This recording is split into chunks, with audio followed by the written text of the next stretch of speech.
हम लोग भगवद गीता के तीसरे अध्याय के 18वें श्लोक को देख रहे हैं। और आप लोग को याद जरूर होगा कि 17 और 18 श्लोक में एक ज्ञानी के लिए, जिसको आत्मज्ञान प्राप्त हो चुका है, आत्मा की अनुभूति प्राप्त हो चुकी है, उसके लिए कर्मों का संपादन करने की कोई आवश्यकता नहीं है। श्लोक क्रमांक 3.4 न कर्मणाम अनारंभन नैष्कर्म्यम पुरुषोष्णुते न च संन्यासतेव न च संन्यासनातेव सिद्धिम समधि गच्छति। केवल कर्मों को नहीं करने मात्र से व्यक्ति को निष्कर्मता या कर्म बंधन से मुक्ति प्राप्त नहीं होती है, और केवल संन्यास लेने मात्र से उसको सिद्धि अर्थात मुक्ति की प्राप्ति नहीं होती है।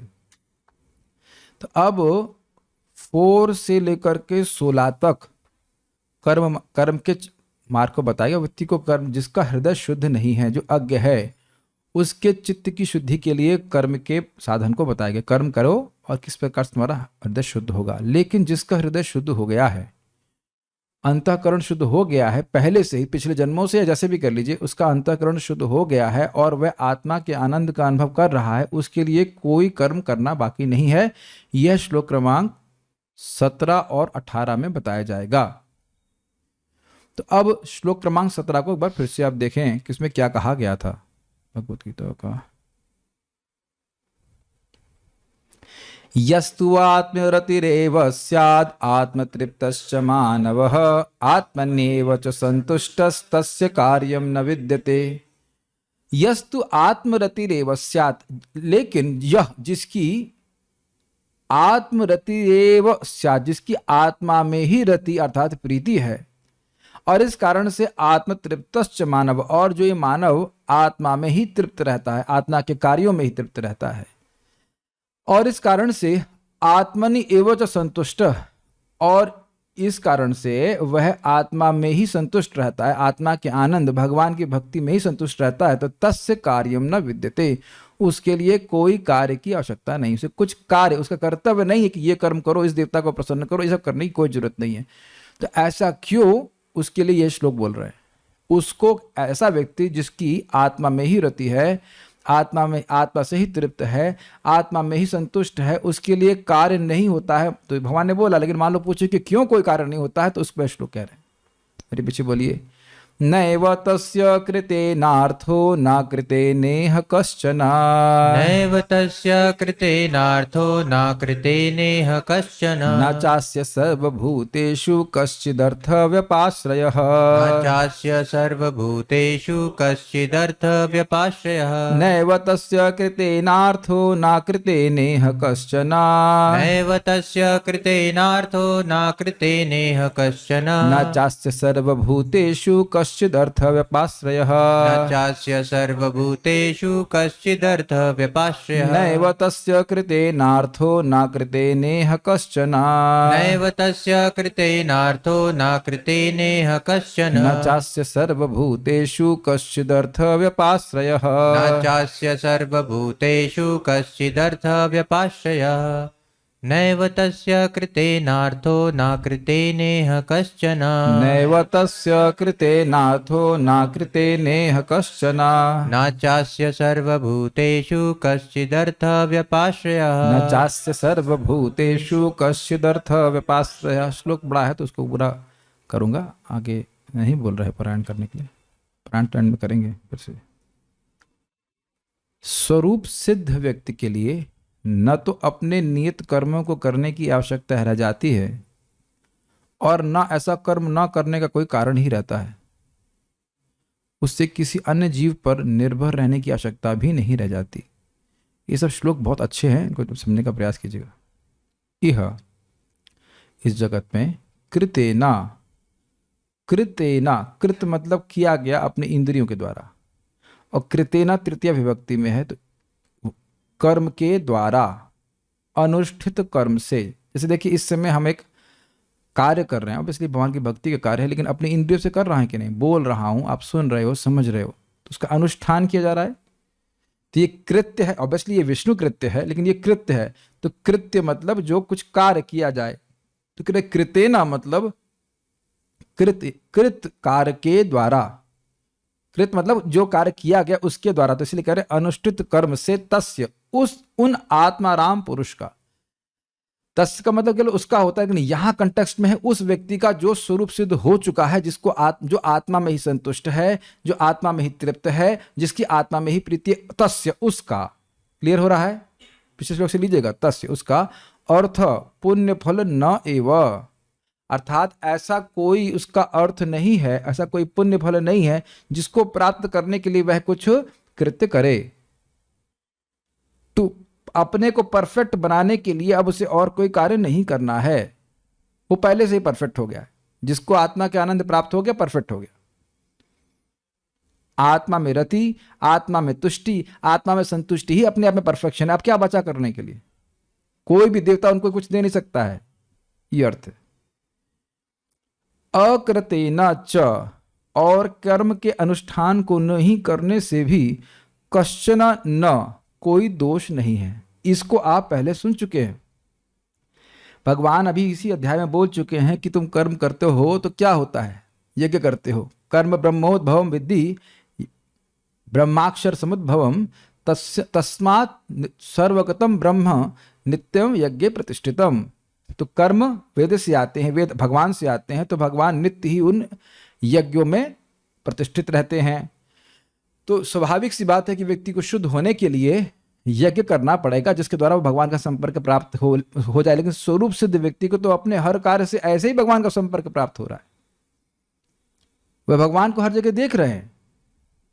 तो देवता उनको कुछ दे सकेंगे ऐसा नहीं है।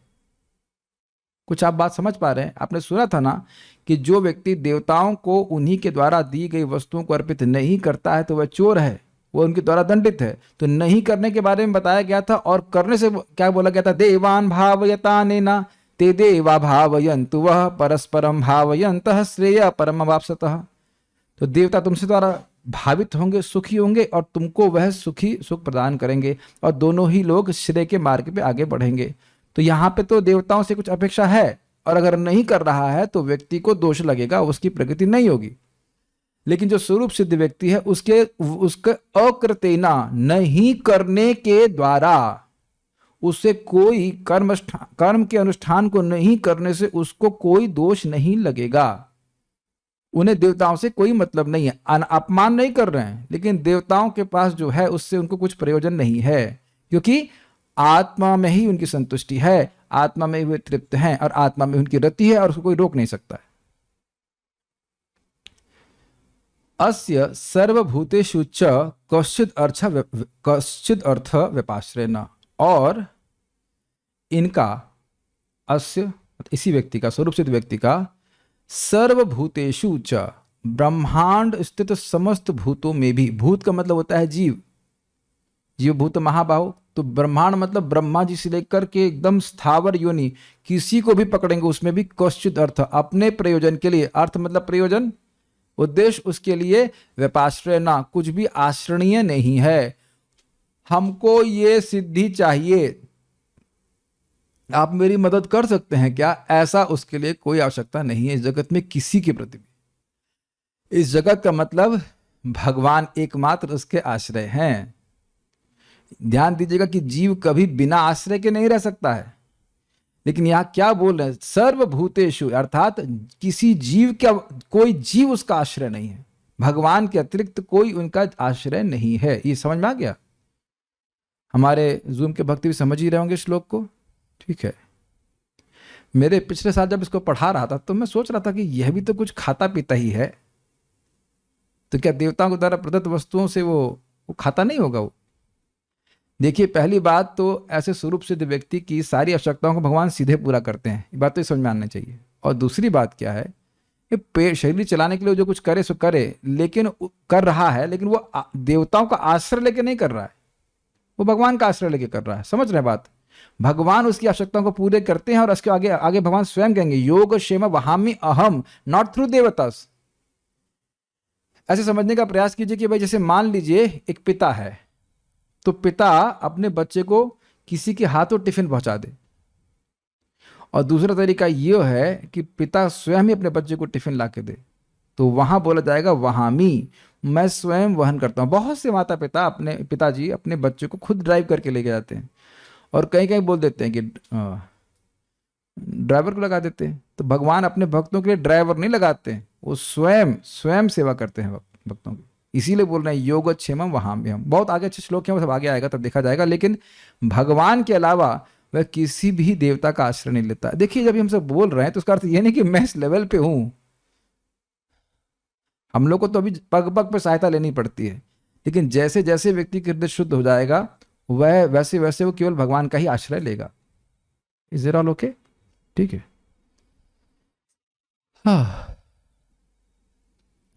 नया इव न एव नैव नहीं तस्य कृता कृतेना अर्थ। उस आत्म साक्षात्कारी पुरुष का कोई अर्थ नहीं है देवताओं के लिए कृत करने के द्वारा। ठीक। न अकृतेना इह कश्चना, और कर्मों का संपादन नहीं करने से उसका अर्थ, उसका प्रयोजन, आत्मा की सिद्धि, स्वरूप सिद्धि डिस्टर्ब भी नहीं होने वाली। देवताओं की पूजा नहीं करेगा तो ऐसा नहीं कि उसके ब्रह्म साक्षात्कार में कोई हानि आ जाएगी। कैच कर रहे हैं? न चास्य सर्वभूतेषु, और न ही सर्वभूतेषु, किसी भी जीव में, यानी ब्रह्मांड से ब्रह्मा जी से लेकर के स्थावर, स्थावर समझते हैं, पेड़ आदि, किसी भी जीव के ऊपर कश्चिद अर्थ व्यपाश्रय, उसका कोई भी अपने प्रयोजन के लिए वो किसी भी तरह से उस पर आश्रित नहीं है। अब आप देख सकते हैं क्या, व्हाट एन इंडिपेंडेंट लाइफ। जितना ज्यादा व्यक्ति देह की भावना से बाहर होगा उतना ही वह स्वतंत्र हो जाएगा। फिर से रिपीट कर रहा हूं, जितना ज्यादा हम देहात्म बुद्धि से मुक्त होंगे उतना ही ज्यादा हम स्वतंत्र हो जाएंगे। एक घटना बताता हूँ परम पूज्य महाविष्णु महाराज की। तो वो मंदिर बना रहे थे द्वारका में, तो वहाँ पे कोई लैंड माफिया होगा, कहा कि ये जमीन पे तुम मंदिर बनाओगे तो तुमको जान से मार देंगे। तो महाराज इतने निर्भीक कि चले गए, उस माफिया के सामने ही चले गए। कठी के मार दो भाई, पास में गोमती बह रही है, अब ये शरीर तो मेरा बुढ़ा हो गया है, किसी काम का तो है नहीं, तो अच्छा है कि मछलियों के काम आ जाए। अब ऐसी निर्भीकता जब उसने महाराज से देखी तो वो आश्चर्यचकित हो गया। कहता है इसको तो मरने से भी डर नहीं लगता। ठीक है, ले लो भाई, तुमको अपना काम करते रहो। अब ऐसे व्यक्ति कौन मिलेगा? कोई हथियार नहीं था महाराज के पास। यही बात आ गया आप गीता में सुनने वाले, अभयम सत्व संशुद्धि। ये समझ में आ रहा है, जैसे जैसे व्यक्ति का चित्त शुद्ध होता जाएगा उसको डर किस बात का लगा। देखो, हर किसी व्यक्ति को यहाँ डर है ना, चाहे मरने का डर हो, चाहे सम्मान छिन जाने का डर हो, या ये हो लोग उससे दूर चले जाएंगे इत्यादि इत्यादि इत्यादि। हर किसी का कुछ ना कुछ भय है ना, तभी तो आप रक्षा करने का प्रयास कर रहे हैं। इसका मतलब है कि हम लोग देहात्म बुद्धि से ग्रसित हैं, और ठीक एक्सेप्ट भी करना चाहिए, ऐसा नहीं कि नहीं है। मेरा कौन ध्यान रखेगा? आप जो लोग भी नौकरी कर रहा है, क्यों कर रहा है बताइए? भय है ना कुछ।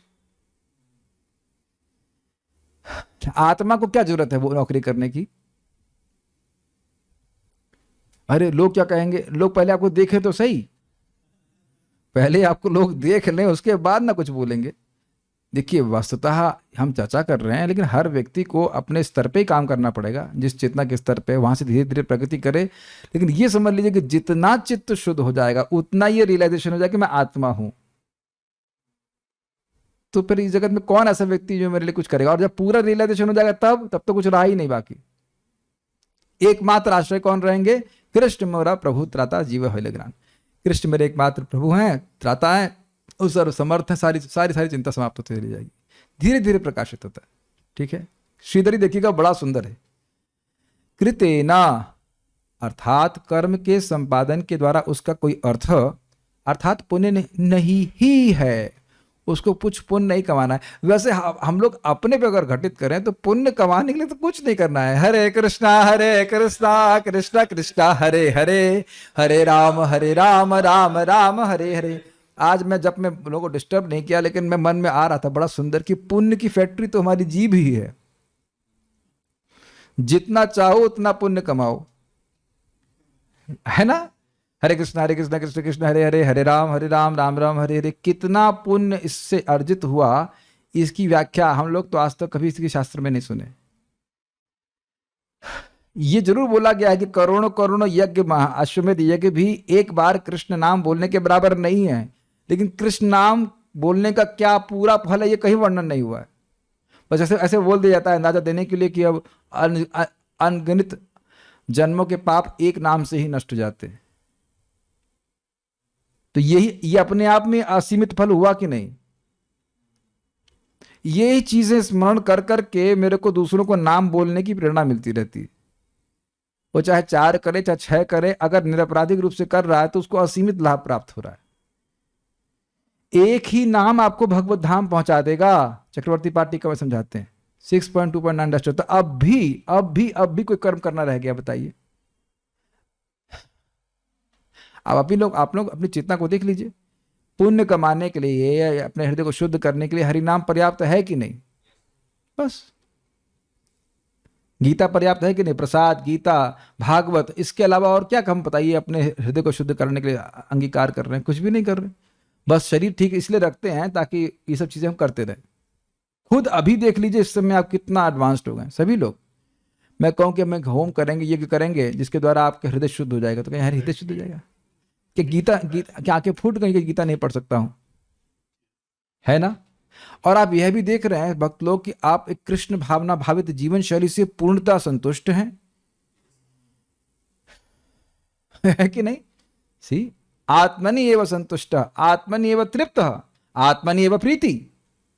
ऐसा नहीं है कि भक्त लोग एकदम इससे अछूते हैं।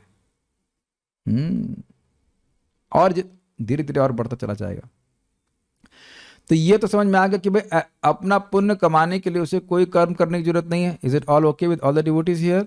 नेक्स्ट, और न ही अकृतेना, अर्थात कर्म को नहीं करने से उसे उसका कोई भी पाप है। ये थोड़ा आप इसका डिस्कशन अच्छा आएगा। अरे नहीं करेंगे तो देवता गुस्सा नहीं हो जाएंगे? ये बहुत लोग बोल रहे हैं। बीच में एक भक्त बोल भी रहे थे, यस दिख गए, कि हम देवताओं की उपासना नहीं कर रहे हैं तो क्या वह अपराध तो नहीं हो जाएगा, इत्यादि इत्यादि। तो इस पे तो बहुत बातें आज आने वाली हैं। अकृतेना समझ में आ रहा है? देवताओं का कृत्य नहीं करने से क्या उसको कोई पाप नहीं लगेगा? तो कहते नहीं लगेगा। क्यों? निरहंकारत्व के कारण वह विधि निषेध से परे हो जाता है। इसका क्या मतलब है भाई? देखिए, अहंकार के कारण व्यक्ति मान रहा है कि वह देह है, मिथ्या अहंकार के कारण, और इसी का इलाज किया जा रहा है विधि निषेधों के द्वारा। जो वेद की सारी संहिताएं हैं, वेद की जो भी बातें हैं, वो इसलिए है ताकि जीव का मिथ्या अहंकार नष्ट हो जाए। ये क्लियर समझ में आता है? तो जिसका नष्ट हो गया उसके लिए भी विधि निषेध है। जिसका ये भावना स्थित हो गई कि मैं कृष्ण का दास हूं, मुझे कृष्ण की सेवा करनी है, अब वेद उसके लिए कुछ नहीं है। वेद को उसको बताने के लिए कुछ भी नहीं है, बस वो कृष्ण की सेवा करे। कुछ समझ पा रहे हैं? अहंकार को आप कभी नष्ट नहीं कर सकते हो। मैं हूं, यह अहंकार है। अहंकार, अहंकार, मैं हूं, तो ये जीवात्मा का हमेशा बना रहेगा। लेकिन मिथ्या अहंकार को नष्ट करने के लिए सारे नियम बताए जा रहे हैं कि मैं देह हूं, देह से संबंधित लोग मेरे हैं, इत्यादि इत्यादि इत्यादि। समझ में आ गया? तो कह रहे हैं निरहंकारत्व के कारण वह विधि निषेध से परे हो जाता है। ये सबको समझ में आ रहा है या किसी को कठिनाई हो रही है? जो निरंकार आत्मरामस्य मुनयो निर्ग्रंथ अपि उरुक्रमे कुर्वन्ति है तो किम भक्तिम इत्थम भूत गुणो हरि। आत्मराम, जो आत्मा में ही रमण करते हैं, वही आगे श्लोक। निर्ग्रंथ, तो वहां निर्ग्रंथ का मतलब क्या? ग्रंथ मतलब वेद, और निर्ग्रंथ मतलब जो वेदों की मर्यादा के बाहर हैं। उन वेद उनको कुछ नहीं कह सकता है। और निर्ग्रंथ का एक और अर्थ भी हो गया कि जिनकी हृदय की ग्रंथि खुल चुकी है, अर्थात अहंकार से रहित है। मैं कुछ समझा रहा हूं, ऊपर से जाएगी सब बात। जो व्यक्ति मिथ्या अहंकार से रहित हो गया वह पूरी तरह से मुक्त हो गया। भिद्यते हृदय ग्रंथि छिद्यन्ति सर्व संशय श्यन्ति चास्य कर्माणि मुक्त एवात्मनीश्वरे। क्या आप मानते हो कि हम सभी लोग इस मिथ्या अहंकार की ग्रंथि से बंधे होने के कारण ही कार्य कर रहे हैं? ये कुछ समझ में आता है या नहीं समझ में आता है?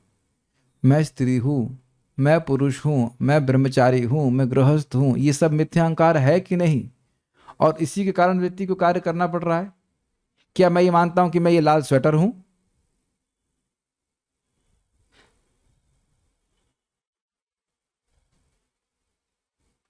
वाकई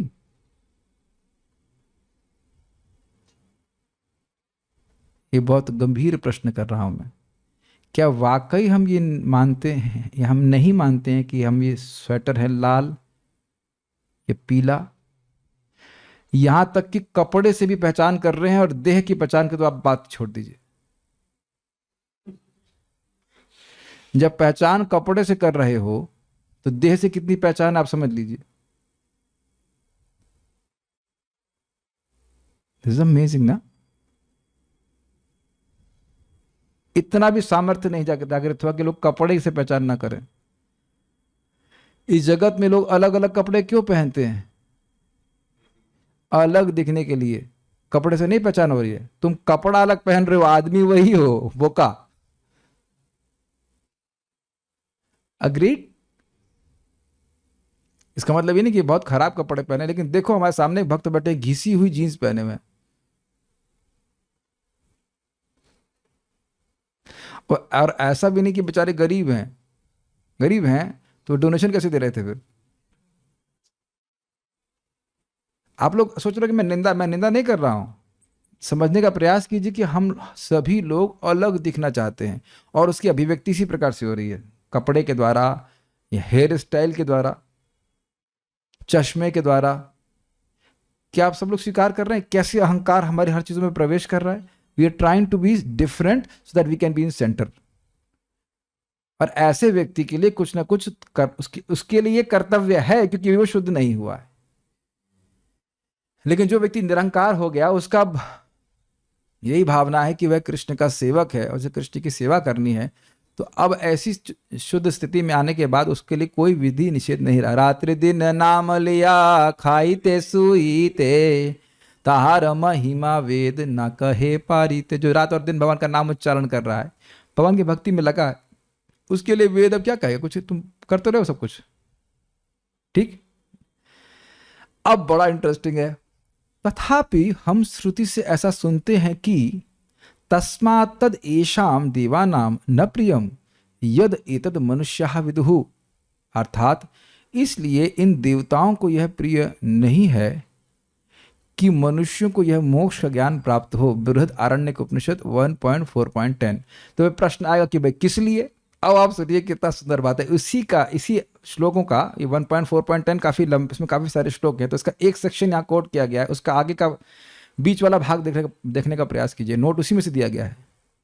जो मनुष्य किसी देवता की पूजा करता है और सोचता है कि वह देवता एक व्यक्ति है और मैं अन्य हूं, ये मानते हैं कि नहीं? सूर्यदेव बहुत महान है, मैं उनका उपासक हूं, जबकि जीवात्मा के रूप में दोनों बराबर हैं।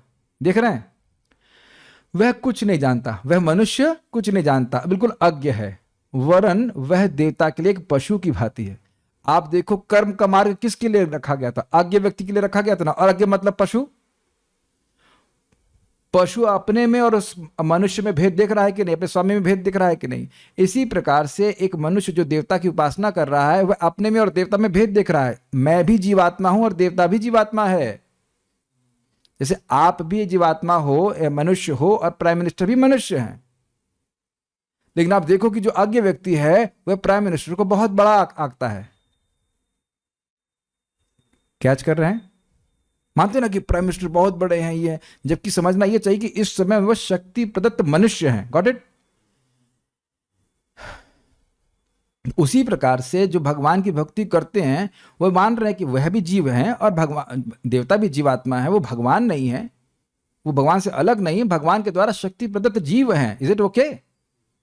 ये तो अब ये जो व्यक्ति वो क्या है? वो देवता की उपासना कर रहा है और देवता के लिए पशु की भांति है। तो पशु की भांति क्यों बोल रहे हैं? जरा देखिए, जिस प्रकार असंख्य पशु मनुष्य के लिए सेवारत होते हैं, ठीक, उसी प्रकार प्रत्येक मनुष्य देवताओं की सेवा करता है। तथा जैसे उस मनुष्य से एक पशु ले लिया जाए तो वह मनुष्य शोक करता है, तो फिर बहुत से पशुओं के लिए जाने के विषय में कहना ही क्या। उसी प्रकार देवतागण यह पसंद नहीं करते कि मनुष्य ब्रह्मज्ञ बने। इसके पीछे एक कथा आती है। पहले ये आप लोगों को समझ में आया कि ये नोट दिया क्या गया है। मेरे पास मान लो बहुत सारे पशु है, तो पशु मेरी सेवा कर रहे हैं, तो एक पशु को लेके जाएगा तो हमें गुस्सा होगा, इसे क्यों ले जा रहे हो? और बहुत सारे पशुओं को लेके जाएंगे तो और गुस्सा होंगे। तो इसलिए देवता विघ्न डालते हैं। तो वो जानते हैं कि अगर किसी को आत्म साक्षात्कार प्राप्त हो जाएगा तो वह हमारी उपासना नहीं करेगा। वो व्यक्ति अज्ञ है। वो जो व्यक्ति देवता की उपासना कर रहा है वो अज्ञ क्यों कहा जा रहा है? वो नहीं समझ पा रहा है कि भगवान की उपासना करके उसे सारे अर्थ प्राप्त हो जाएंगे, भगवान के पास चला जाएगा। लेकिन क्योंकि वैसा समझ नहीं सकता है इसलिए वेद कह रहे हैं कि देवता की उपासना करो। सब लोग बैलेंस कर पा रहे सारी बातों को। और जब वो करता है तो देवताओं को देवान भावयता नेना, यज्ञ के द्वारा देवता खुशी होते हैं। तो एक पशु गया, एक इंसान गया, तो उसका कुछ यज्ञ में कमी आई कि नहीं आई? आप क्या गोवर्धन लीला नहीं जानते हैं? वो तो खैर लीला के लिए है, भगवान के पार्षद कोई यज्ञ नहीं है। लेकिन वो इंद्र की पूजा करते थे, इंद्र खाने भी नहीं आते थे। जब नहीं करना शुरू किया तो गुस्सा हो गए। एग्जाम्पल दे रहा हूं से, काफी इंटरेस्टिंग है। अब इस पे विषय एक कथा सुनिए। बहुत प्रसिद्ध कथा है लेकिन प्रसंग में बहुत आपको सही लगेगी। दधीची ऋषि थे और उनके पास ब्रह्म ज्ञान था, आत्मज्ञान था। और 2 अश्विनी कुमार उनसे ये ब्रह्म विद्या लेना चाहते थे। अश्विनी कुमार थे, यस। तो उन्होंने कहा हम ये विद्या लेना चाहते हैं। और इंद्र को मालूम चल गया तो उन्होंने कहा देखो अगर आपने इनको ब्रह्म विद्या दी तो मैं आपका गर्दन काट दूंगा। जबकि दधीची ऋषि ब्राह्मण थे। ये पता है कथा आपको? बड़ी इंटरेस्टिंग, ये वेद में आती है। तो अब अश्विनी कुमार फिर आए और जानते हो डॉक्टर हैं, सर्जन हैं देवताओं के। तो उन्होंने कहा कि आप हमको ब्रह्म ज्ञान दीजिए। तो उन्होंने कहा भाई ये तुम्हारे जान पे खतरा है, अगर हम देंगे तो गर्दन काट दी जाएगी। तो कहते हैं कोई बात नहीं, ऐसा करते हैं कि हम आपकी गर्दन हम काट देते हैं, आपकी गर्दन हम ही काट देते हैं और उसी जगह घोड़े की गर्दन लगा देंगे, आप उससे ज्ञान दीजिएगा। फिर इंद्र आएंगे तो आपकी वाली गर्दन काट देंगे, फिर आपकी गर्दन लगा देंगे। मैंने कहा अरे बाप रे, ये हो रहा है। और ऐसा ही हुआ, एक गर्दन काटी गई घोड़े की, वो लगा इनकी गर्दन, पहले दधीची ऋषि की गर्दन काटी गई, उसके ऊपर उन्हें घोड़े का गर्दन लगा दी। उस घोड़े के सर से उन्हें विद्या दी। इसलिए हय शीर्ष विद्या कहा जाता है ब्रह्म विद्या को, आत्मविद्या को। हय शीर्ष, हय मतलब घोड़ा और शीर्ष मतलब सर। घोड़े के सर माने घोड़े के मुख से उन्हें ये विद्या दिया। और उसके बाद इंद्र आए, इंद्र आके दधीची ऋषि की घोड़े वाली गर्दन काट दिए। तो फिर अश्विनी कुमार फिर आए, उसका फिर गर्दन लगा दी। तो अब ये समझ लीजिए कि गीता बोलेंगे तो गर्दन कट सकती है। ये बात है। हम सोच रहे थे कि भाई जब इतना पंगा हो सकता है तो और बाकी कठिनाई तो कम ही है, गर्दन काटी जा सकती। तो यहां दिख रहा होगा श्लोक से स्पष्ट है कि आत्मज्ञान देने के बारे में देवता बहुत एनकरेज नहीं करते हैं, क्योंकि अब उनके यज्ञ, उनके लिए जो कृत्य किए जा रहे हैं वो सब बंद हो जाएंगे। घबराइएगा मत, अभी आगे सुनते जाइएगा। मोक्ष प्राप्ति में देवकृत विघ्न संभव होने से उसके परिहार के लिए, यानी उसकी दूरी, उसको निवृत्त करने के लिए कर्मों के द्वारा देवता सेव्य हैं, ऐसी आशंका हो तो इस पर कहते हैं सर्वभूतेषु, अर्थात ब्रह्मादि से लेकर स्थावर पर्यंत किसी भी प्राणी पर अपने अर्थ अर्थात मोक्ष के लिए वह आश्रित नहीं होता है। ये लाइन समझ में आई?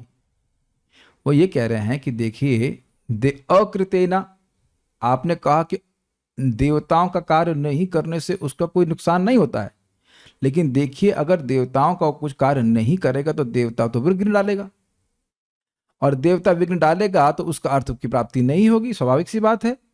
अब पहले भी बोला जा चुका है कि स्तेना एवचा, वह चोर है तो चोर को दंडित किया जाता है देवताओं के द्वारा।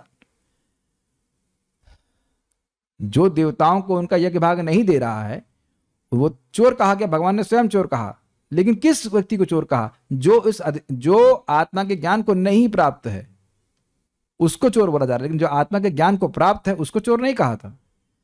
तो कह रहे हैं कि देवताओं के द्वारा विघ्न संभव होने से, कि देवता जो है वो डिस्टर्ब करेंगे तो भाई कुछ उनका परिहार कर दें, उस विघ्न का परिहार कर दें कि विघ्न ना आए। देवताओं के लिए भी कुछ सेवा होनी चाहिए कर्मों के द्वारा।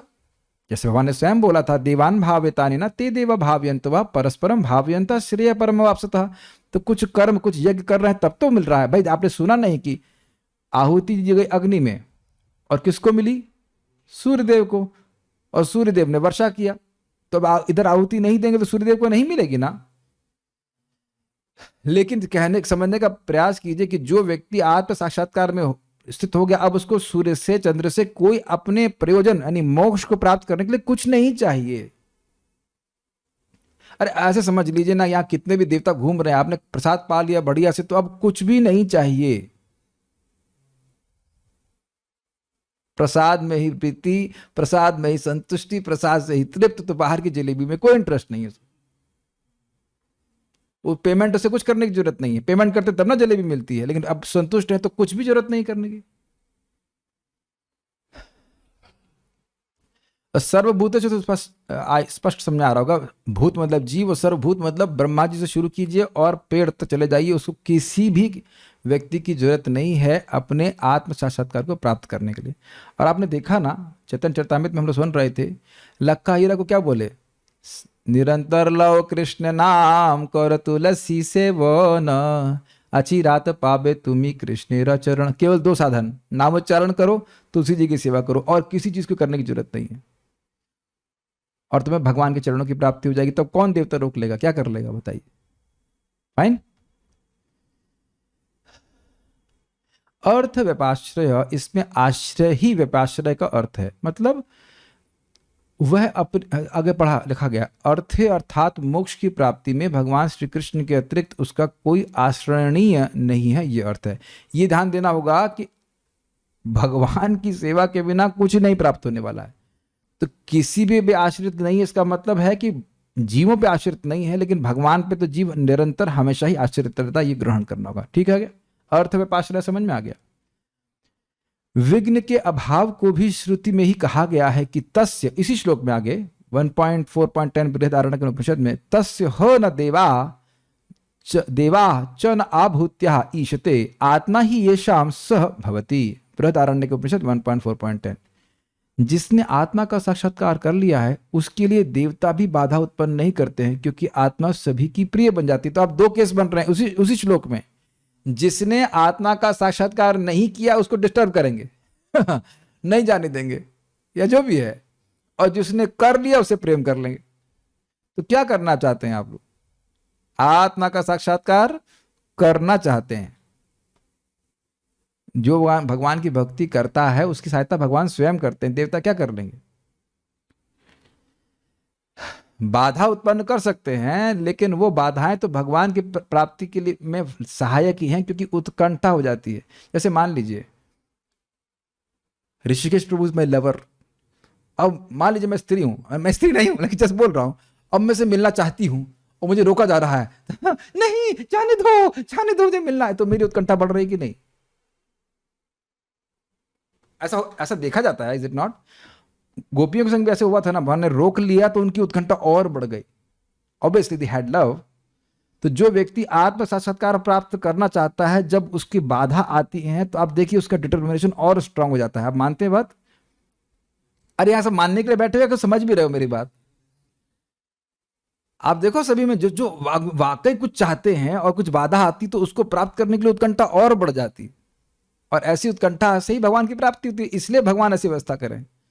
तो आप समझ गए ना, दोनों केस शुरुआत में बाधा देते हैं कि इसको ना प्राप्त हो, हमारी सेवा में लगा रहे, लेकिन जब एक बार वो हो जाता है, भक्ति में आगे बढ़ जाता है, तो उसकी सहायता ही करते हैं।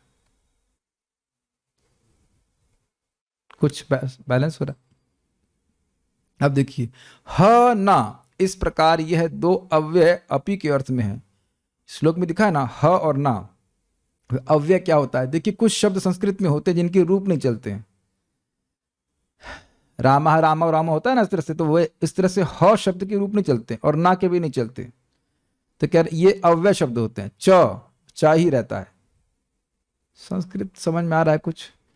ह ना च, ये इसको अव्यय कहते हैं। उनमें कोई परिवर्तन नहीं आता, इनके कोई शब्द रूप नहीं होते हैं। तो कह रहे हैं ह ना जो है शब्द, तस्य ह ना, यानी कि तस्य अपि देवा च न आभूत्या, ये अर्थ है कि देवता भी उसकी आत्म साक्षात्कार में बाधा नहीं डाल पाते। इस प्रकार यह 2 अव्यय अपि के अर्थ में है। बहुत ऊपर जा रहा है, सबको समझ में आ रहा है? पहली बार सुन रहे हो, आप पढ़ेंगे तो आ जाएगा। देवता भी, ये ह न का अर्थ है, देवता भी उस आत्म तत्व के ज्ञाता के ब्रह्म ज्ञान की प्राप्ति में प्रतिबंधन करने में समर्थ नहीं है। यह श्रुति का अर्थ है। अब समझ में आ गया? कश्चिद अर्थ विपाश्रया, उसको कोई देवता से प्रयोजन नहीं है अपने अर्थ की प्राप्ति करने में। I think very clear now. देवकृत विघ्न तो सम्यक आत्मज्ञान की उत्पत्ति के पहले ही होते हैं। जब तक आत्मज्ञान प्राप्त नहीं होता है तभी तक दिक्कत है, बाकी कोई दिक्कत नहीं उससे पहले। उसके बाद जब यह कहा गया कि यह देवता नहीं चाहते कि मनुष्य ब्रह्म को जाने, तो यह केवल ब्रह्म ज्ञान के ही अप्रियत्व को कहा गया। मतलब इस व्यक्ति को ब्रह्म ज्ञान ना मिले ये बोला था, ये देवताओं को प्रिय नहीं लगता है। जैसा कि अभी मैंने कथा से बताया था आप लोगों को कि अरे मनुष्यों को छोड़ो, वो आप अश्विनी कुमारों को नहीं जानने देना चाहते।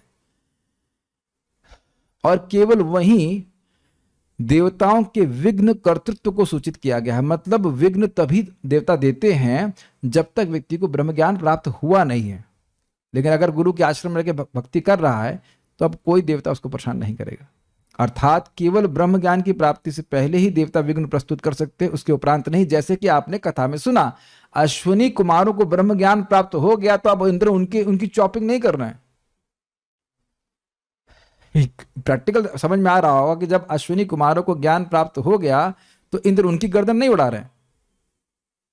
दधीची की उड़ाई तो हुआ क्या, उसके बाद फिर चिपका दिया। Quite interesting. तो ये बात आप भागवत में सुनेंगे कि देवता परेशान करते हैं लेकिन भक्त लोग उनके सर पर चढ़ के चले जाते, कुछ नहीं रोक पाता उनको कोई। एक बात आप समझ लेना कि अगर आप या मैं, हम इस इल्यूजन में हैं कि बिना परीक्षा के पास होने दिया जाएगा, तो यह टू नेइव, NAIVE का अर्थ सोचते हैं बहुत मासूम है आप। ठाकुर जी पेपर देते ही हैं, हाँ वो वही पेपर देते हैं जो आप लिख पाओगे। बेवकूफ ये बोल रहा है कि वो पेपर देते जो आप नहीं लिख पाओगे। ऐसा तो यहाँ का टीचर भी नहीं करता है, आपको फेल करने के लिए पेपर देता है। यू विल ऑलवेज, कभी आपको आपकी क्षमता से अधिक भगवान पेपर नहीं देते हैं। और फेल भी हो गए ना तो बहुत बड़ी सफलता है, क्योंकि नम्रता आ जाएगी। फेल हो ही नहीं सकते आप। मन में कभी कभी अहंकार रहता है ना कि हम बहुत बड़े हीरो हैं, बहुत इंद्रिय सही में अगले गोस्वामी, 7th गोस्वामी हम ही हैं। वॉट एवर जो भी आपके मन में आ रहा हो, पूरे पृथ्वी के शिष्य बनाने की क्षमता हमारे पास ही है, इत्यादि इत्यादि, जो कुछ भी आप सोच लें। तो भगवान कहते हैं अच्छा जरा ये देखना, इस ये वाला पेपर चेक करो जरा, और 0 नंबर आए, 0 नंबर आए करके। ठीक है। प्रभुपाद जी बड़ा सुंदर कहते हैं कि तुमने अच्छे से पढ़ा है, उसका प्रमाण है कि एग्जाम में नंबर कितने आते हैं। ठीक है, तो ये सब आएगा, लेकिन इस पर चिंता मत कीजिए। 2 चीजों को पकड़ के चलिए, वैष्णवों का संग और हरिनाम। ये भक्तों को, हम सब लोग एक प्रकार के परिवार में आ ही गए। You are very strong bond now based on Krishna katha. भक्तों को समझना होगा कि हम सभी भक्तों की परीक्षा होगी और अन्य सभी भक्तों को सपोर्ट करना चाहिए। किसी भी भक्त को जिसकी कोई परीक्षा हो। चीटिंग अलाउड है यहाँ पे। यू कैन प्रॉम्प्ट, ए गलत लिख रहा है, ये वो कभी किया एग्जाम में, और इसका ये उत्तर नहीं है, ये उत्तर है, ये लिखो, पास हो जाओगे। है कि नहीं? चीज होता है। कितना अद्भुत है ना, युद्ध में अगर किसी सैनिक को गोली लग जाती है तो दूसरे सैनिक उसको गड्ढे में फेंक देते हैं, उसको बचा के लेके आते हैं कि उसे गड्ढे में फेंक देते हैं। हमारा प्रभुपाद जी बोलते हैं taking to Krishna consciousness means declaring war against maya. अब देवता को तो छोड़ दीजिए, अब माया पे घटित कीजिए श्लोक को। माया नहीं चाहती कि कोई पशु छूट के जाए यहां से, और एक भी नहीं, और वह अब अनेकों को करेगा तो फिर सोचो कितना दिक्कत होगी। Preaching means inviting trouble. लेकिन जब, अभी आप लोग सुनना चाहते चरितामृत को, जब व्यक्ति को भक्ति में आगे बढ़ जाता है तो माया कुछ नहीं कहती, फिर उसको परीक्षा जरूर लेती है, लेकिन अगर भक्ति में आगे बढ़ गया तो फिर माया कुछ नहीं कहेगी। आप देखना हरिदास ठाकुर जी के प्रसंग में गीता भूषण टीका काफी कुछ श्रीधर स्वामी जैसी है, तो उसको हम पढ़ेंगे और तेजी से जाएंगे आगे। ऐसे व्यक्ति के लिए किस व्यक्ति के लिए जिसको आत्म साक्षात्कार प्राप्त है उसके लिए नियत कर्मों के संपादन के द्वारा आत्म साक्षात्कार रूपी और तो सिद्ध नहीं होता है। मतलब जरूरत नहीं है, जब आत्म साक्षात्कार प्राप्त हो गया तब कर्म करने की क्या जरूरत है। और उन कर्मों को न करने से उसे आत्मा के दर्शन प्राप्त करने में कोई अवरोध नहीं होता, क्योंकि वह स्वाभाविक रूप से आत्मा का दर्शन करता है। ऐसा समझ लीजिए, मान लीजिए जिसको कैटरैक्ट है, मोतियाबिंद है, तो उसके लिए आवश्यक है कि वो अस्पताल जाए, ये करे वो करे, तब देखने को मिलेगा। आप लोग भी चाहते हैं रोज, क्यों नहीं जाते? अरे जब दिख रहा है तो फिर क्या करने की जरूरत है? Is that okay? I think this explains the whole thing. ऐसा नहीं है कि उसे देवताओं के द्वारा उत्पन्न बाधाओं से डरने की आवश्यकता है। स्पष्ट है? अरे अरे भक्ति करेंगे तो देवता खून पी जाएंगे हमारा, ऐसा नहीं है, क्योंकि वह नियत कर्मों की उपेक्षा करता है। जो वर्णाश्रम के कर्म है उधर ध्यान नहीं देता, तो ऐसा इसलिए डरना नहीं चाहिए कि देवता से कुछ कर पाएंगे, जिसमें देवोपासना भी होती है। और इस कारण से वह अब देवताओं को प्रसन्न करने के लिए नियत कर्म करे जिसमें उनकी उपासना भी हो। समझ में आया इस लाइन? उसको देवताओं से डरने की कोई जरूरत नहीं है। अकृतेन ना कृतेन कश्चन, उसको जो वर्णाश्रम के धर्म है उसको नहीं करने से देवता दुखी होंगे, हमको परेशान करेंगे, हमारे आत्म साक्षात्कार को रोक देंगे, यह सब करने की कोई जरूरत उसको नहीं है। देवता उसको नहीं छू सकते हैं इस तरह से। तो स्पष्ट समझ में आ रहा होगा। अब वही बात को कोट करते हैं। श्रुतियां कहती हैं कि देवता आत्मज्ञान विरोधी हैं, तस्मात् तद एषाम देवानाम न प्रियम यद एतन मनुष्या विदुः। जिस आत्मा को मनुष्य जानते हैं वे देवताओं को प्रिय नहीं है। मतलब वह नहीं चाहते हैं कि आत्मा का ज्ञान मनुष्य को प्राप्त हो। इसकी व्याख्या हो गई, पढ़ते हैं आगे। परंतु जिस व्यक्ति ने आत्मदर्शन प्राप्त कर लिया है, अर्थात जो आत्मज्ञान में स्थित है, उसके लिए सभी जीवों में कोई भी व्यक्ति आत्मा के आकर्षण में आने वाले अवरोधों को हटाने के लिए, चाहे नियत कर्मों के लिए, चाहे हटा दीजिएगा, के लिए नियत कर्मों को करने के द्वारा सेव्य नहीं है, चाहे वह मानव हो या देवता। चाहे वहां गलत लग गया होता, इधर चाहे लगना चाहिए। समझ में आ रहा है बात? फिर से पढ़ रहा हूं। परंतु जिस व्यक्ति ने आत्मदर्शन प्राप्त कर लिया है, अर्थात जो आत्मज्ञान में स्थित है, उसके लिए सभी जीवों में, सर्वभूतेषु की व्याख्या हो रही है, सभी जीवों में कोई भी व्यक्ति आत्मा के आकर्षण में आने वाले, यानी आत्मा की रति में, प्रीति में आने वाले अवरोधों को हटाने के लिए नियत कर्मों को करने के द्वारा सेव्य नहीं है, चाहे वह मानव हो या देवता। देखिए, थोड़ा समझने का प्रयास कीजिए। आत्मा में जो उसकी प्रीति है उसमें कोई मनुष्य या देवता बाधा नहीं डाल सकता, ये कहा जा रहा है। भागवत में प्रीति है, गीता में प्रीति है, ये आत्मा के कार्य हैं। प्रसाद में प्रीति तो है ही, और भगवान में प्रीति है, वैष्णवों में प्रीति है, नाम में प्रीति। अब किसी देवता का सामर्थ्य नहीं है कि उसको वह रोक सके। ये बात, ज्ञान उदय होने से पहले देवता अवरोध उत्पन्न करते हैं, क्योंकि नियत कर्म त्यागे जाते हैं। ये भी बोला गया था अभी, मैं समझ रहा हूं, समझ में आ रहा होगा, ठीक है।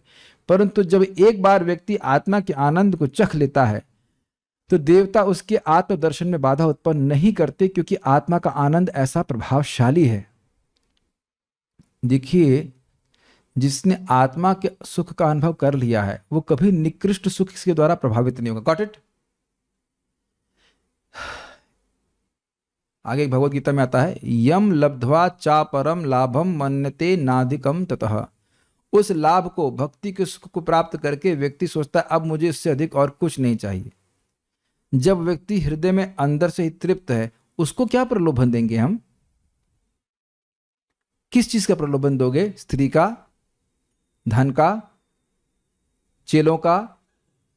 चेले चेले चिल्ला नहीं, चेले चेले, जय हो महाराज जी की जय हो, ये हो वो हो, कुछ भी नहीं। जैसे अभी हम लोग थोड़ी देर के लिए खूब दबा के प्रसाद पाए, दबा के मतलब ऐसा कि पेट बड़ा तन जाए, तो अब लाओ कुछ भी लाओ खाने के लिए, चैलेंज के संग कह सकते हैं, एटलीस्ट कम से कम 2 घंटे के लिए कुछ एकदम कश्चित अर्थ में किसी जीव पे आश्रित नहीं, कम से कम 2 या 3 घंटे के लिए। मानते हैं ना, जो लोग प्रसाद पा लिए हैं, कुछ भी पकवान रख दिया जाए आप एकदम मना कर देंगे, नहीं नहीं चाहिए। अब ऐसी स्थिति हमेशा ही बनी रहे तब? अभी हम लोग ऐसी स्थिति में है नहीं, लेकिन धीरे धीरे प्रगति करके when we are hearing it we become enthused कि हाँ भक्ति करते करते एक दिन ऐसी स्थिति आ ही जाएगी। और ऐसा व्यक्ति देवताओं को बहुत प्रिय हो जाता है। यद्यपि वह शुरुआत में ब्रह्म साक्षात्कार में आत्मा के साक्षात्कार में बाधा उत्पन्न करते हैं, वो नहीं चाहते कि प्राप्त हो। ध्यान दीजिएगा एक और बात, वो नहीं चाहता है कि प्राप्त हो, लेकिन उसका अर्थ यह नहीं कि आपको मिलेगा नहीं। बहुत सूक्ष्म बात है ये। देवता यद्यपि दिक्कत कर रहे हैं, जैसे कि इंद्र दधीची को मना किए, परमिशन नहीं दिए, लेकिन क्या रोक पाए? जब इंद्र नहीं रोक पाए, जो सारे देवताओं के राजा हैं, तो शनि और वटेवर, शुक्र और क्या नाम है उसका, राहु केतु, वो क्या कर लेंगे? ऑब्वियसली शनि तो अच्छे प्लैनेट माना जाता है, स्पिरिचुअल होता है, लेकिन जो भी कोई कहे कि हमारा शनि बहुत डाउन है, ये इसलिए हम गीता क्लास में नहीं आ सकते हैं, तो यह मूर्खता है। मैं फिर से रिपीट कर रहा हूं, देवता नहीं चाहते हैं कि ज्ञान प्राप्त हो, लेकिन उनके चाहने से कुछ होता नहीं है। ये सुनाई पड़ रहा है। तभी तो दूसरा केस बनेगा ना कि जब ज्ञान प्राप्त हो गया तो वो कुछ नहीं करते। Are you able to catch this point? Zoom वाले सब बेहोश हो गए। Wow, what a class, they are all falling down. बेहोश हो रहे हैं। नहीं समझ में आ रहा है बात? वो नहीं चाह रहे हैं कि आपको मिले, लेकिन नहीं चाहने से कुछ होगा नहीं।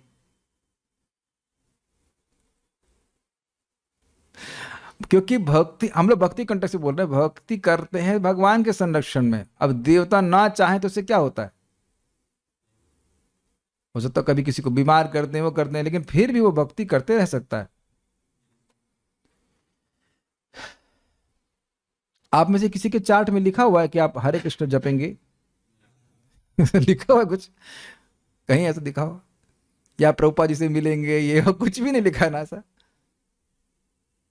भक्ति भगवान की अंतरंगा शक्ति की वृत्ति है, अहेतु की अप्रतिहता। अगर हम निष्काम भावना से भगवान की भक्ति करना चाहते हैं तो किसी के बाप की ताकत नहीं कि वो रोक ले। देखो एक सिंपल सी बात है, अभी हम प्रैक्टिकल है, मुझको भगवान के बारे में चर्चा करना अच्छा लगता है, और 10-5 लोग इकट्ठे हो जाए तो हम चालू कर देंगे। 10-5 ज्यादा बोल रहा हूं, 2-4 लोग भी, एक थोड़ा कम लगता है, फिर भी मान लो 1-2-4 लोग इकट्ठे हो जाए तो चालू हो जाएंगे। अब मान लो मेरे हृदय में यह इच्छा हो कि भाई आपका बहुत सारे व्यूज आने चाहिए, तो फिर कठिनाई आ जाती है ना। व्यूज का हेतु है तो एक प्रतिहत हो जाएगा ना कि व्यूज नहीं मिलेंगे, लोग नहीं आएंगे तो मैं नहीं बोलूंगा। कुछ कैच कर रहे हैं इस बात को? अब कुछ नहीं, भगवान के बारे में बोलना है, बड़ा आनंद होता है, सुख मिलता है, तो अब 2-4-5 लोग बैठ गए, शुरू हो गई कथा। आप देख रहे हैं कि ये कथा कितनी आसानी से हो रही है। हम लोग को भी लग रहा है कुछ कठिनाई आ रही है, लेकिन हो बहुत आसानी से रही। ना तंबू गाड़ना है, ना कुछ भी नहीं करना, ना प्रसाद खिलाना है, मतलब इन द सेंस खिला देते हैं, अच्छी लगता है, लेकिन ना कोई आयोजक चाहिए, और कथा चल रही है। उसी प्रकार से अगर हम जितनी मात्रा में हम निष्काम हो गए, उतनी ही मात्रा में we will be unstoppable, is the word what I want to use. To the degree we are, how to say, selfless in our devotional service, to that degree we are unstoppable. Prahlad Maharaj क्या कर पाए? हिरण्यकशिपु सोचने से भी रोक देगा कोई आपको। कल से आप कृष्ण के बारे में नहीं सोचेंगे? तेरे बाप की दम नहीं है जो मैं नहीं रोकू। ले आ बाप को अपने, बताइए।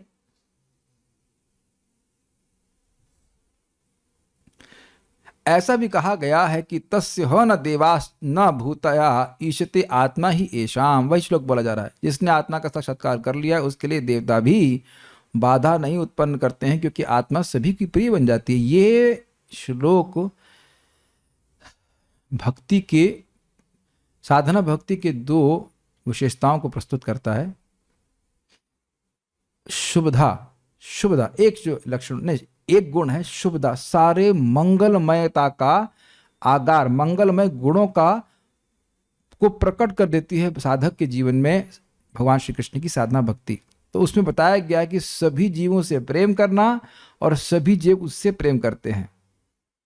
तो आप समझ में आ गया कि देवता उससे प्रेम क्यों करते हैं? क्योंकि वे भक्ति कर रहा है। हो सकता है शुरुआत में उसको ना वो तो रोकें कि भक्ति को ना प्राप्त हो जाए, लेकिन अंततोगत्वा भक्ति करता है तो सभी देवता उसको आशीर्वाद देते हैं। परम पूज्य राधानाथ महाराज से प्रश्न किया गया था कि देवता तो सहायता करने चाहिए भक्तों की, देवता डिस्टर्ब नहीं करते हैं, डिस्टर्ब क्यों नहीं करते हैं? गोविंद प्रभु पूछे थे, तो महाराज बोले क्या कामदेव आपको परेशान नहीं करते हैं? क्या भगवान के वो सेवक नहीं है? लेकिन वो तभी तक करेगा ना जब तक हृदय थोड़ा दूषित है। जब हृदय पूरी तरह शुद्ध हो जाएगा तब क्या करेंगे कामदेव?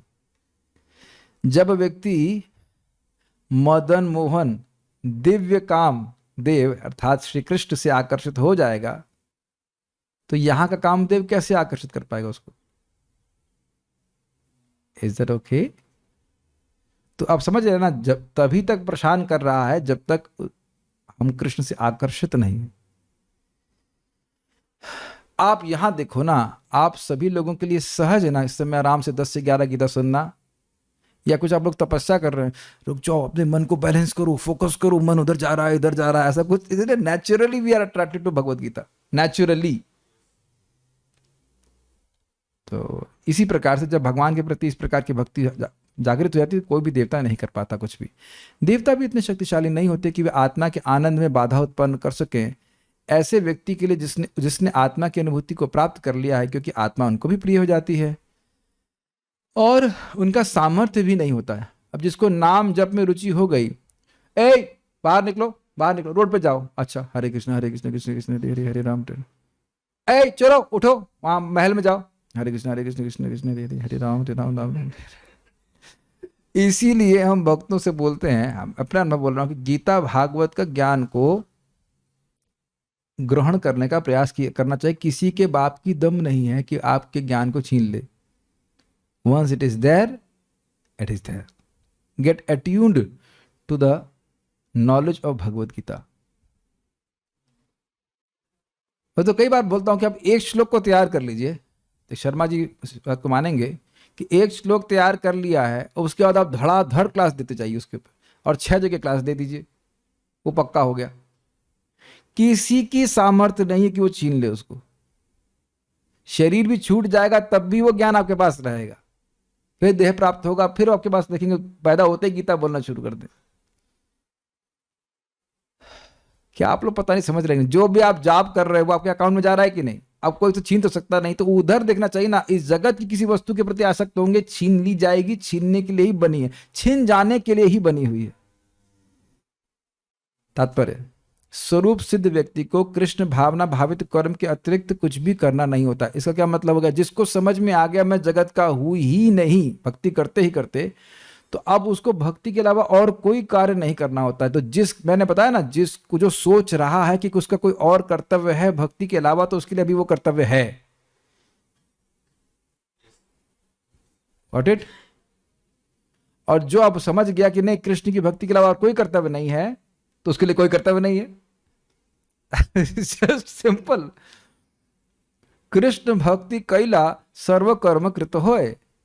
अरे जिसको इतनी अकल आ गई कि नाम उच्चारण करने से सारे यज्ञ, सारी तपस्या, सारे व्रत हो जाते हैं, अब उसके बाद भी वो हाको डाको करेगा। अब बताओ, तो उसके बाद भी हाको डाको कर रहा है, इसका मतलब इसको विश्वास ही नहीं। हाको डाको समझ रहे हैं, स्वाहा हा कर रहा है, इसका मतलब कोई विश्वास ही नहीं उसको। अरे जब एक ही बार नाम बोलने से अश्वमेध यज्ञ का करोड़ों अश्वमेध यज्ञ भी कम पड़ रहे हैं, तो उसके बाद और क्या करने की जरूरत है बताइए?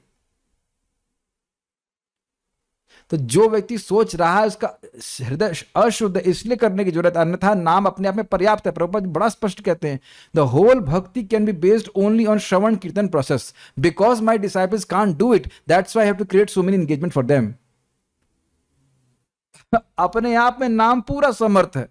इति मंत्र अभिधानेना मंत्र मूर्तिकम यजेत यज्ञ पुरुषम सम्यक दर्शन पुमान। इस मंत्र के द्वारा मंत्र मूर्ति, जिनकी मूर्ति ही मंत्र है, जो मंत्र स्वरूप है, उन भगवान की पूजा करता है, यजेता पूजा करता है, तो ऐसा व्यक्ति भगवान को देखने में समर्थ हो जाता है। सम्यक दर्शन पुमान, यही तो चाहिए, और क्या चाहिए बताइए? और दूसरा अर्थ क्या है कि ऐसा व्यक्ति का दर्शन सम्यक हो जाता है, उसको देखने वाले पवित्र हो जाते हैं। बट बिकॉज हर व्यक्ति का ऐसा रियलाइजेशन है नहीं, इसलिए बोलते ठीक है ये भी करो और वो भी करो, ये भी करो और वो भी करो। धीरे धीरे करके व्यक्ति को समझ में आ जाएगा कि नाम उच्चारण, भगवान का श्रवण कीर्तन, गीता भागवत का पठन पाठन, प्रसाद ग्रहण, इसके अलावा और कुछ करने की जरूरत नहीं है। Is that all okay? किंतु यह कृष्ण भावनामृत निष्क्रियता भी नहीं है, जैसे कि अगले श्लोक में बताया जाएगा। आप देख ही रहे निष्क्रियता क्या। अब प्रभुपाद जी कह रहे हैं एक लेक्चर में, हमारे शिष्यों के लिए 24 घंटे कम पड़ रहे हो, चाहते हैं कि 26 घंटे मिल जाए उनको। और ये सभी भक्त लोग समझ ही रहे होंगे कि ठीक है सुलाना खिलाना पड़ता है बॉडी को, लेकिन इतना कुछ करने के लिए है, स्पेशली अगर आप श्रवण कीर्तन की रुचि रख लें तो रियली 24 घंटे कम पड़ जाएंगे। और धीरे धीरे आपको पता है दिखने लग जाता है ये जो नौकरी कर रहे हैं, ये कर रहे हैं, ये एक नंबर का टाइम वेस्ट है हमारे लिए। गलत तो नहीं कह रहा हूं मैं, एक नंबर का टाइम वेस्ट।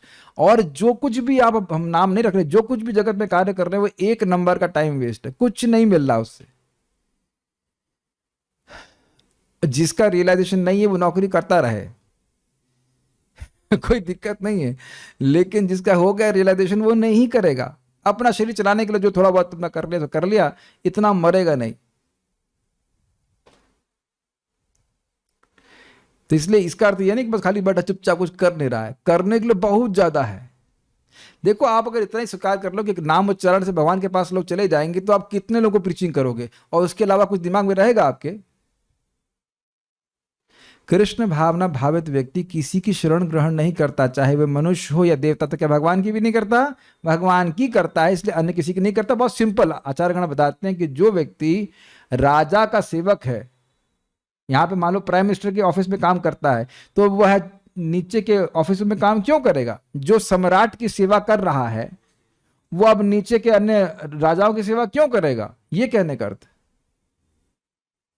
अब जो माता जी भगवान श्री कृष्ण के लिए खाना बना रही हैं, तो वो देवताओं के लिए क्यों बनाएंगी? हाँ ये जरूर है कि भगवान कृष्ण का प्रसाद मिले तो वो देवताओं को दे, देवता बहुत खुश हो, अरे वाह फीस्ट खिलाया, कोई दिक्कत नहीं, दिस इज वेरी गुड।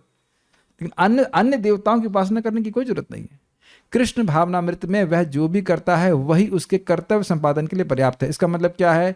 मैं कृष्ण का हूं, ये कार्य मैं कृष्ण की प्रसन्नता के लिए कर रहा हूं, ये करने मात्र से उसके लिए जो अर्थ है, अर्थ क्या है? हृदय शुद्ध हो जाए, भगवान के प्रति प्रेम प्राप्त हो जाए, वह सिद्ध हो जाता है। उसे अलग अलग कुछ कार्य करने की जरूरत नहीं है।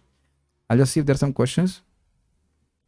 हम प्रीचिंग कर रहे हैं और सामने वाला नहीं समझ पा रहा है, तो क्या वो ट्रबल है?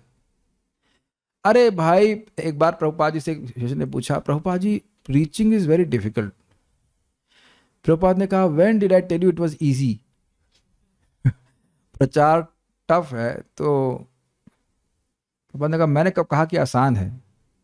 आपको लगता है ना कि मैं कितना जुगत लगाता हूं यहाँ पे कि भक्तों को समझ में आ जाए? क्योंकि मुझे पता है लोग कह रहे हैं हाँ हाँ समझ में आ गया, मैं पूछ लूँ कि क्या समझ में आया है तो एक ही जगह उसी सुनेंगे, इसलिए मैं प्रश्न करता ही नहीं कि क्या समझ में आया। यही अभिमति रख लेता हूँ कि हाँ समझ में आ गया है, समझ में आ गया। लेकिन जब आप जब प्रवचन देने बैठेंगे तो आपको समझ में आएगा नहीं समझ में आया। तो इसलिए अपना कर्तव्य कीजिए। मुझे बहुत अच्छी बात भक्त याद दिला रहे थे, जब भक्त भगवान हमारा प्रयास देखते हैं तो लोगों को प्रेरणा देते हैं, ये सही बोल रहा है, ये सही बोल रहा है, और फिर वो स्वीकार कर लेते। ज्यादा बात ना समझ पाए, इतनी बात तो समझ में आ जाता है कि भाई हरे कृष्ण मंत्र करने से हम जगत से मुक्त होकर भगवान के पास चले जाएंगे। एक प्रश्न है, तो क्या इस कारण से यदि कोई देवता की उपासना कर रहा है तो क्या कोई देवता उसको बुद्धि भी नहीं देते कि आगे चलकर भगवान कृष्ण के पास जाए, कि कृष्ण भगवान हैं? पर केस अलग अलग बन जाते हैं, समानता नहीं देते। देवता की उपासना करने वालों को सद्बुद्धि प्राप्त नहीं होती है, किसी किसी केस में दे भी देते। एक भक्त बोल रहे हैं कि बहुत से लोग कहते हैं कि देवताओं को हम प्रार्थना करें तो वह हमें कृष्ण भावना भी देंगे अगर हम सिंसियरली प्रार्थना करेंगे। अरे बाबा नहीं, तो अब आप सिंसियर हैं तो अलग बात। देखिए ये तो आपने बहुत अलग बात कही, ये तो परम पूज्य राधा गोविंद महाराज भी बता रहे थे कि देखो कोई भिखारी है और वो पैसा चाहता है तो उनसे भी मांगता है जिनके पास नहीं हो। ब्रह्मचारियों से वो भिखारी मांगते हैं पैसा दे दो, जबकि पैसा लेके नहीं घूम रहे होते, ब्रह्मचारी अकाउंट में रखते हैं जो भी है। तो अब समझ रहे बात। तो उसी प्रकार से जो प्रेम का लोलुप है, कृपा का लोलुप है, वह तो हर किसी से मांगता है। वो एक अलग बात है, वो एक अलग बात है। लेकिन ऐसा नहीं है कि वो देव उपासना करेगा, देवताओं की उपासना नहीं कर रहा है। जैसे कि देखिए, क्या नाम, कुबेर जी यक्षों के लीडर हैं और यक्षों को खूब मारा काटा था ध्रुव महाराज ने। बाद में शांत हो गए तो कुबेर जी स्वयं उनको आशीर्वाद देना चाहते थे, तो उन्होंने कहा कि मैं ही चाहता हूं कि मेरी भक्ति भगवान में लगी रहे। तो देवता आशीर्वाद देते हैं। जिसकी निष्काम भक्ति होती है उसके शरीर में देवता अपने सारे गुणों के संग निवास करते हैं। ये अपने जीवन में देखिए, आप बहुत स्पष्ट आप जानते हो, 5वें स्कंद में जड़ भरत को मारने के लिए जा रहे थे और उनको बचाया काली माता ने। और वहां पे बोल रहे हैं श्रीधर, वहां पे श्लोक में बोलते हैं सुखदेव गोस्वामी की जो भगवान के शरणागत भक्त होते हैं भगवान की रक्षा करते हैं। तो श्रीधर स्वामी उठाते हैं प्रश्न की, रक्षा तो काली माता ने करी, तो यह क्यों बोल रहे हैं कि भगवान ने रक्षा करी? तो वहां पे स्पष्ट लिखा है, श्रीधर स्वामी टीका में कहते हैं कि काली माता के हृदय में भी परमात्मा है, वो उनको प्रेरित कर रहे हैं मेरे भक्त को बचाओ। तो इस प्रकार से रहता है। ठीक है, मैंने कुछ गलत सुना है क्या आपने? अच्छा ये सॉरी है, गोवर्धन लीला में कृष्ण कहते हैं कि इंद्र तो अपनी ड्यूटी कर रहा है, उसकी प्रसन्नता के लिए अलग से यज्ञ करने की जरूरत नहीं है। और यहाँ 3.4, हाँ बुद्धिमान, वेलकम बैक द बुद्धिमान डिवोटीज, नाइस क्वेश्चन। 3.4 से 3.16 तक यज्ञ करने को कह रहे हैं, बहुत अच्छा प्रश्न है। ओके, मैं आपको मन से आपको महाप्रसाद भिजवा रहा हूँ, please accept, this is a wonderful question. कि यहाँ भगवान गीता में कह रहे हैं कि यज्ञ करो, और देवताओं को यज्ञ में अर्पित नहीं करने वाले को चोर कहा जाता है। और वहां गोवर्धन लीला में कह रहे हैं ये तो ड्यूटी बाउंड है, आप अपना कर्म कर रहे हैं, कुछ कर रहे हैं, तो ये देने के लिए मतलब क्या कहते हैं उसको, बाध्यन की पूजा करने की क्या जरूरत है? देखिए वहां भगवान नास्तिकवाद को बोल रहे हैं, इसलिए वो और वेद के विरुद्ध है, इसलिए वो बात स्वीकार नहीं की जाती। यद्यपि वो कृष्ण ही बोल रहे हैं, कृष्ण केवल वहां मजाक कर रहे हैं इंद्र के कोप को उकसाने के लिए। उसको क्या कहते हैं, उसको पिन मार रहे हैं, पिन मारने के लिए ऐसा कर रहे हैं। तो कुछ बात होती है सार्वभौमिक सत्य और कुछ होता है तात्कालिक सत्य। तात्कालिक मतलब उस समय के लिए वो जो बोल रहे तो सत्य नहीं था, वो बस केवल उसका प्रयोजन था कि इंद्र गुस्सा हो जाए। लेकिन ये बात कि देवताओं की उपासना करनी ही चाहिए उन लोगों को जिनको आत्मज्ञान प्राप्त नहीं है, ये सत्य बात है, ये ठीक है सिद्धांतिक रूप से। Okay, very good question. You have a question? No? Okay, so will stop here now.